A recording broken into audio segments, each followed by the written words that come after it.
Years have sped, eternally streaming. Life has shaped you in course of time. Still you sang, and still you created rhyme. Still in your own fashion you prayed, or composed songs of sadness and joy, or with children played. You shortened, or the garment lengthened. Years long and oft regretted, you counted them to the good. Winters and summers in their array passed by in eternal procession. Now you sing again songs of bygone days, of love eternal, rooted so deeply, of the ordinary day-to-day chores. You sing your song once more of the days of yore.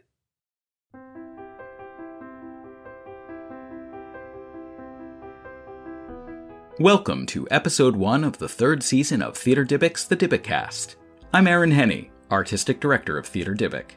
In this episode, presented in collaboration with the Goldring Woldenberg Institute of Southern Jewish Life, we investigate the life and work of the poet Chaya Rochel Andres, who emigrated as a young woman from Poland to Dallas, Texas, where she spent most of her adult life.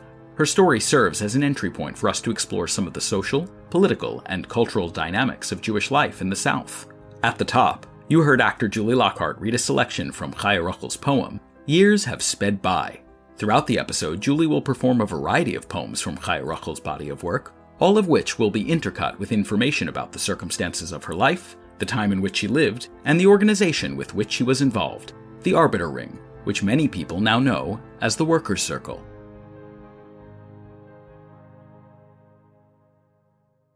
And now, Season 3, Episode 1, Years Have Sped By. I never know when, at what time I'm going to write, when I'm going to write. I don't say I'm going to write a poem. I sit down and I write, and sometimes it comes out the very best thing.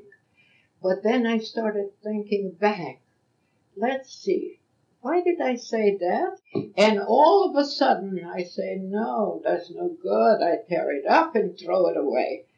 And then at another time, I come back to the same thought that I had before. And I write something different, and it comes out so beautifully nice without any trouble. That's Chaya Rochel Andres in an interview from 1981, courtesy of the Dallas Jewish Historical Society. During the interview, she shared about her writing and her personal history. Her story is a story about, in part, tenacity of a Yiddish speaker, a Yiddish reader, and a Yiddish writer to continue working in their native language in a way that's meaningful to them, even when that audience is dwindling. That's Dr. Josh Parshall, Director of History at the Institute of Southern Jewish Life. He talked with us about Chaya Rochel's work and its connections to the Yiddish-speaking world, as well as Jewish life in Eastern Europe and the South. Well, I was a very happy child. I was born in Poland, in Suwałk, or Suwałki. We were 4 sisters, including myself, and a brother. My brother was the oldest. I was the second. I was a child who didn't have any kind of worries. Chaya Rochel Andres was born in 1899. Her parents' names were Mordecai Meyer and Hannah Klayman. I was born in a middle-class family. My father was a scholar. He was a very pious man. My mother was the breadwinner. I went to school at 6. Studied Yiddish for probably 1 year, and right away went into private schools where we learned all kinds of languages, and I did very well in school. During her teenage years, she also discovered Yiddish literature. I loved the poetry of the Bund in those days. I used to love the Shvuya and all those heartbreaking songs of the working class. Really, she was coming of age during a real heyday for secular Yiddish culture, which included theater and which included literature. I was more thinking girl. That's when I started writing, and I wrote only about the poor people. She'd been engaged to a prosperous but unappealing fiancé. I believe this was a friend of her father's, who was significantly older. This man was quite well off, but when I heard that he has to do with pig's hair, he had a factory of pig's hair, I just almost died. My mother had a sister and a brother right here in Dallas, Texas.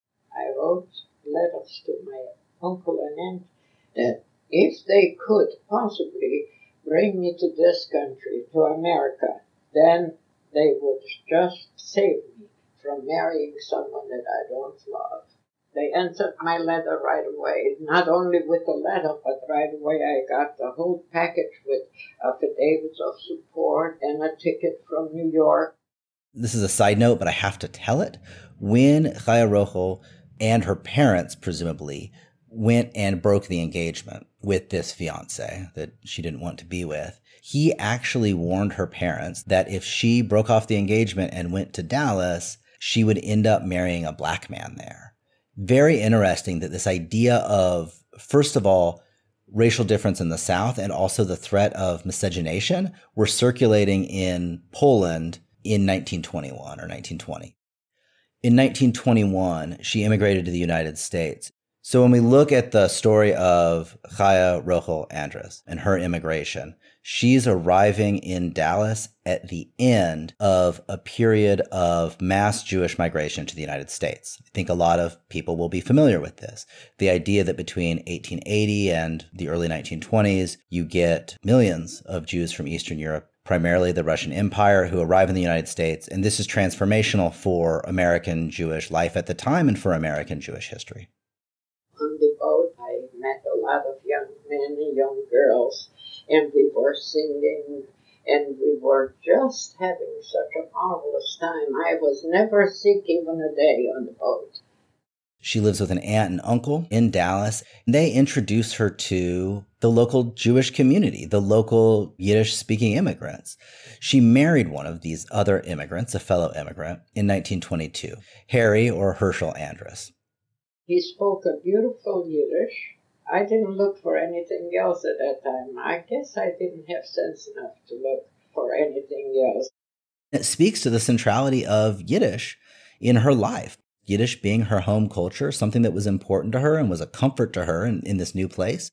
He was about 12 years older than I was too, but he's a very fine gentleman, very fine. My dear Herschel, you have sown grass, trees, and flowers with your efforts. Beauty spread, so much loveliness created. Sacredly your devotion hovers.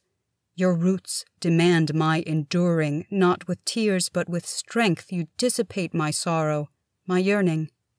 So near to me is your body and soul, all about reminds of you. Your name enlivens my lips. I hear your wisdom answer me. She really spent the next few years raising their 3 sons, as well as helping out in the family business. They owned a grocery store in what is now really central Dallas. My oldest son was born about a year and a half after we got married. And then my second son came 22 months later. And my third son came 5 years later. I think that the story of Jewish life in the South can tell us so much about what it means to be American. That's Nora Katz, Director of Heritage and Interpretation at the Institute of Southern Jewish Life. She spoke to us about how Chaya Rochel's story intersects with the Jewish history of migration to and within the southern United States. So the first Jews to arrive in the South arrive in Charleston and Savannah. And it's because especially South Carolina was much more welcoming of non-Christians than, say, the Massachusetts Bay Colony, which is very specifically sort of this Puritan colony. And so there is sort of freedom of religion guaranteed by the colonial government of South Carolina. Of course, It has some caveats, which is the hope that if they're very welcoming to Jews and other, quote, heathens, unquote, that's what they're called in the Constitution, that perhaps they might see fit to convert. That doesn't really happen, but it does mean that Jews are more able to come to the South, settle in the South. They're able to own land, to build synagogues. And Charleston and Savannah, in this time, in the 17th century, are the northern edge of what some Southern Jewish historians call a Gulf Caribbean plantation region. So there are all of these port cities that are all around the South: New Orleans, Galveston, Texas. And as Jews are arriving in those places, they may stay there for a few years. They may move inland. Ere long you've drifted far afield. Whither are you flying? What will you see afar? What greetings will you bring, and what sort of an answer? Most of the Jews that come from Eastern Europe during 1880 to 1920 arrive in New York City. Most Jews from Eastern Europe in the period go to the urban north. And this is transformational for American Jewish life at the time and for American Jewish history. So in terms of the South, it's also transformational. It makes the overall Jewish population of the United States more northern. So in, say, the 1860s, American Jewry was like, say, 13% Southern. 13% of American Jews lived in the South at the outset of the Civil War. That number drops to 5% or so by 1924, when immigration restrictions really cut off Jewish immigration from Eastern Europe. Even though most Jews who arrive in this period go to the urban north, some trickle south, and they do add to an overall increase in the number of Jews living in the South, especially in some of the new urban centers that are really on the rise at this time, whether we're talking about Atlanta or Houston or Dallas or any of the other southern cities. They are bringing in renewed activity in Orthodox congregations. There are new congregations being founded in places like Dallas. Even in a number of small cities, you get a second congregation where maybe there had been a Reform synagogue before. You also get new political groups. You get East European Zionists. You get some of these Jewish leftists of different stripes who make their way south, and it's a new type of Jewish activity that may not have been present in these cities before. You also get some conflict, right? In some of the larger cities, and as well as the small ones, you get tensions between longstanding families who are fairly well acculturated, who may have a fair amount of social prestige or, relative acceptance, and these newcomers who are, lower on the class ladder, who speak with thicker accents, who might still adhere to seemingly foreign religious practices. And so you see efforts by established Jewish communities to try to show these newcomers the right way to be Jewish Americans. This is certainly the case in New York or elsewhere. This is not unique to the South. But in places like Atlanta, Houston, Dallas, there is some tension. There is also some paternalism. They're coming to a place a few decades after the end of the Civil War, a deeply segregated South, a South where Jim Crow is everywhere. Life is much different if you're a Black person in the South than if you're a white person in the South. And so I think Jews have to learn how to navigate that and how to understand that. Some Jews, like Chaya, are joining the workman's circle. Harry was a central figure at the time of their marriage in the local Arbeter Ring, the workers' circle. The Arbeter Ring took root in the South around 1908. Like in the North, it's a fraternal organization. It offers health benefits, burial benefits, other perks for members, but appeals specifically to Yiddish speakers, Jewish Yiddish speakers, of a left-ish orientation. Not long after her arrival and their marriage were really the peak years of the organization in Dallas. And she got involved in a couple different ways. I think she at some points was doing sort of the work of secretary for the branch or for the women's auxiliary of the branch, which I think actually increased her confidence as a writer. But I think it was actually sort of corresponding for the Arbeter Ring that really increased her sense of herself as someone who can really sort of write in Yiddish, as well as, reading it and everything else. Guckst du auf Sachen leichtsinnig und nimmst du alles auf in Spaß, wird dein Leben nachhaltig. Gehörst du zu dem langweiligen Gras.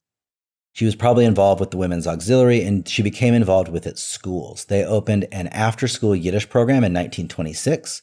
I believe the Dallas branch had at one point about 200 members, which was a pretty good size for one of the southern branches. You know, if you compared it to, say, a Houston or an Atlanta, it was up there. It was significant. What it offers these folks, in addition to the material benefits, which were really important, is a social base, a social world in which they can recreate or reimagine aspects of their home cultures, which are Eastern European, Yiddish-speaking cultures, in this new environment. But at the same time, it gives them some tools for making a home for themselves in these new places. They also connect these Jewish people to this wider Jewish world. I mentioned that Chaya Rochel Andres came of age as secular Yiddish culture worldwide was continuing to come into its own. It had been there for a while, but it's continuing to blossom. New forms of literature, all sorts of different kinds of Yiddish poetry. I mentioned theater, but there's also journalism and just this whole public sphere taking place in Yiddish transnationally. The Arbeter Ring is the connecting point for a number of Southern Jews to those transnational trends. A number of branches bought their own buildings. They refer to them as lyceums. There would be lending libraries that the branch would keep in that space. You could read literature.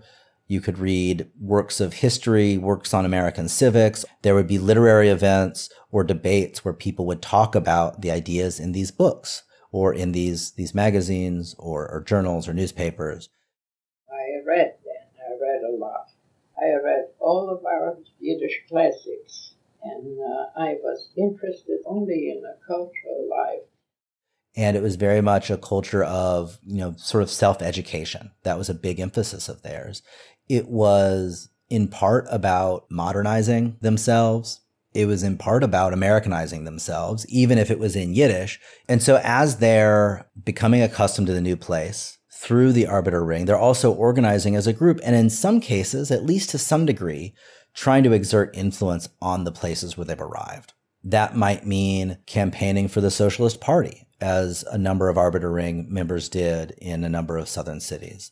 That might mean trying to forge connections with similarly minded activists in the city or in the state. That might mean contributing to labor or leftist causes in other places. Something that's really interesting to me about Jewish life in the South is that I think a lot of folks assume the entire South is this distinctive place. Jewish life in the entire South must be so different than Jewish life in another region. And I think that part of this is kind of these ideas about Southern exceptionalism that I hope that we are dismantling. But I think it might be worthwhile to argue that the similarities would be between more rural Jewish communities, so a more rural Southern Jewish community and a more rural community in the Midwest or even in the Northeast. Those places might have a lot of similarities, and a larger city like Dallas, like Atlanta, like Houston might have a lot in common with a slightly larger city elsewhere in the country. If you look at Jewish Dallas in 1920, and if you look at Jewish Dallas today, her path and really the trajectory of her family in terms of Jewish life in the city does typify a few things. For one thing, they started out downtown. So if you look at where the congregations and other Jewish institutions were in Dallas in 1920, they're in South Dallas or they're somewhere in the downtown area. My wedding was in Parkview Club. The first wedding in Parkview Club was the Jewish Federation, the very first building that they had. So you can really just sort of trace the family if you look at their residences over the years, because they eventually do well enough in their store that they're able to buy a new house in one of the newer neighborhoods north of downtown, very much sort of in line with what a lot of other Jewish folks in Dallas do.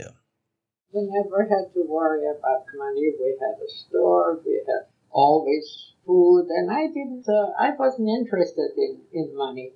However, money is a very good thing to have. By the time that World War II was over, there was already movement northward, and you see the major congregations starting to shift northward as well. meantime, that Holocaust came, and I lost my whole family in the Holocaust. And my family, I think I told you, we were 4 sisters, including me. It was 3 sisters and their husbands and their children, and my brother and his wife and his 2 children. They were all lost. I take note, most especially, of the suffering during the Holocaust. I take a reckoning, essentially, in multiples of those I've lost. My younger sister's 3, and their husbands, that makes 6. Add 7 children to the sum. A paragon, every one. Father and mother with gifted children blessed, then cut down in bloom of youth, and not even covered with earth. This decision of hers to write, it reflects, first of all, that Yiddish does not die with Nazi genocide.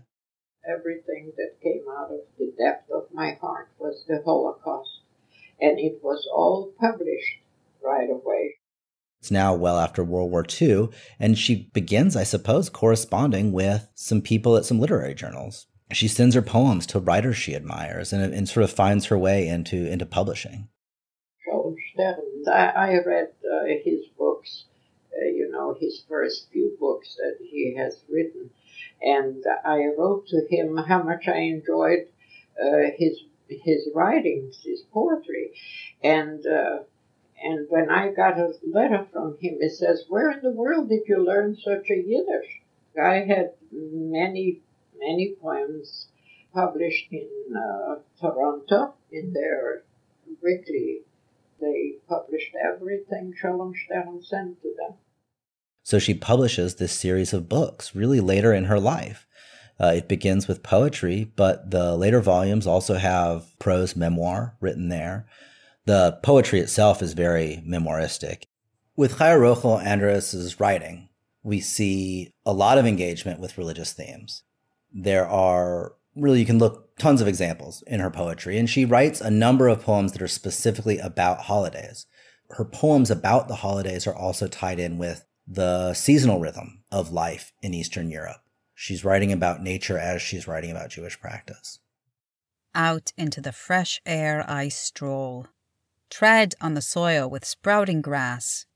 I hear and I feel, in the gardens, the movement of the fruit trees. I hear the gentle sounds that herald the coming of the spring. Mother Earth, preparing ample food to bring forth the seeds of the pregnant earth to which she hastens to give birth. So I sing with springtime expectancy to you, my yearning Jew. With pride and all human dignity, hold your head up high. The sun will also shine for us, and the flowers bloom.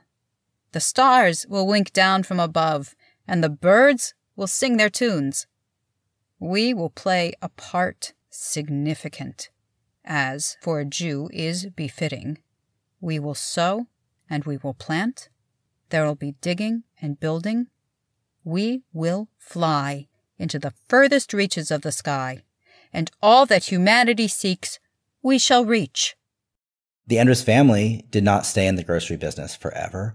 At some point, they switched over and started doing real estate because they had accumulated a number of properties, and they started renting those out to other businesses. Again, that sort of typifies this changing class status, really, of these Jewish families. The first generation of Jews might arrive in the United States. They might work as peddlers. They might get a job in a retail store. The next generation is running that retail store. The next generation might, their family might have made enough money in the retail store to send them off to college. And then those people are tending to work in different kinds of jobs than in retail. And what distinguishes the Andres family from many other families in Dallas, but not all of them, is that they were part of the worker circle. They were part of the Arbeter Ring. And that meant, especially for Chaya Rochel and for Harry, a commitment to Yiddish language and some sort of commitment to radical or progressive politics. So she writes about hosting an event for the 1948 Henry Wallace campaign. Henry Wallace was running for president as the candidate of the Progressive Party. And this was really a, left-wing or progressive third-party candidate who was specifically running an integrated campaign Henry Wallace was running on a campaign of, desegregation, and Chaya Rochel writes about having African-American attendees at this event.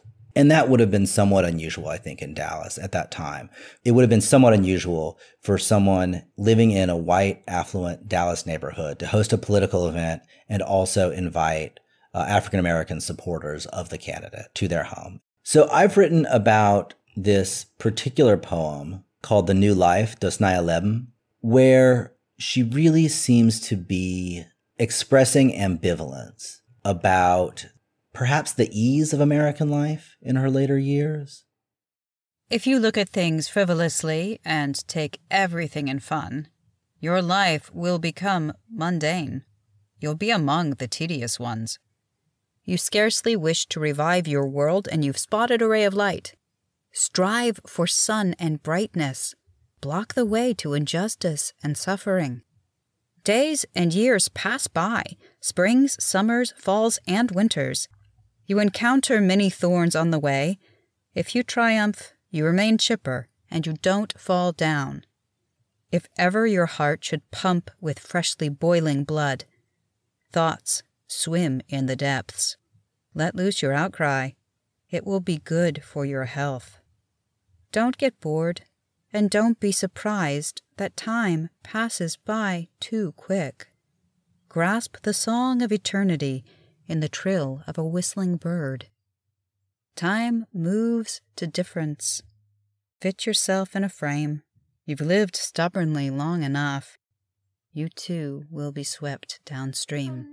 Gesang von Ewigkeit in singendigen Fegelstrell. Es geht die Zeit zu Anderskeit, pass sich herein in Ramm. Genug gelebt, ach schon ist dick. Euch du, geh mit in Strom. She does choose to publish things bilingually. So she recognizes that making it bilingual, that employing a translator will improve the likelihood that these will be read and looked at and useful to future generations. But she's not willing to give up on writing in Yiddish as her first language. It's the language that she writes in. And that's significant. And again, reflects its centrality in her life, reflects its centrality in her relationship to her husband as well as her deceased family. That commitment, I think, is really is important and is a real important factor of what she's writing and why she's doing it. I tell my youngest granddaughter, who is very bright, I tell her that I'm not going to write to you about beautiful skies and beautiful flowers, beautiful birds, and beautiful poetry about nature. I am going to write to you something about children, poor children, who are standing on their threshold with their hands stretched out, begging for a piece of stale bread. To notice those things. Press your little head to me and listen to my modest plea. Not of little birds aloft, nor of pretty blooms or sweet scents they waft, while I sing my song to you now. Listen, my child, so its meaning you'll follow. Yonder, on tiny streets, wet, quagmired, on threshold of each house there stands, with staring, hungry eyes, a child, with small, skeleton hands, unashamed, ragged, begging, with arms outstretched for stale crusts of bread. Children who have not been fated with the fruits of the earth to be sated. So they suffer, hungry and affronted. And we, my child, are plagued by conscience. Wonder if the world will note their presence. Will their hunger pangs be eased? Will there be an end to children's graves or children's caves? Will a sunny radiance ever be reached? Thank you for listening to this episode of the Dybbukcast. Years have sped by. Chaya Rochel's poems were read by actor Julie Lockhart. The readings in Yiddish were performed by Miri Korel, the CEO and founding director of the California Institute for Yiddish Culture and Language. Thank you to Dr. Josh Parshall and Nora Katz for sharing their insights. Thank you to the Dallas Jewish Historical Society for granting permission to use the 1981 interview featuring Chaya Rochel Andres. Thanks also to Chaya Rochel's family for all their support, and we are especially grateful to her granddaughter, Rachel Andres. Most of the poems featured in this episode were translated by Yudel Cohen.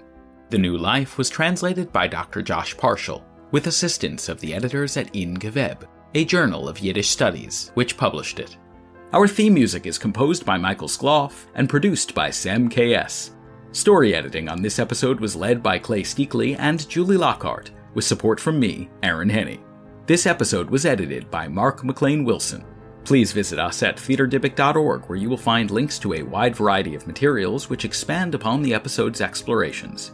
And if you want to know more about Theater Dybbuk's work in general, please sign up for our mailing list on that same website on the contact page. This season is generously supported by a grant from Lippman Canfor Foundation for Living Torah, and this episode is made possible in part by a grant from the City of Los Angeles Department of Cultural Affairs.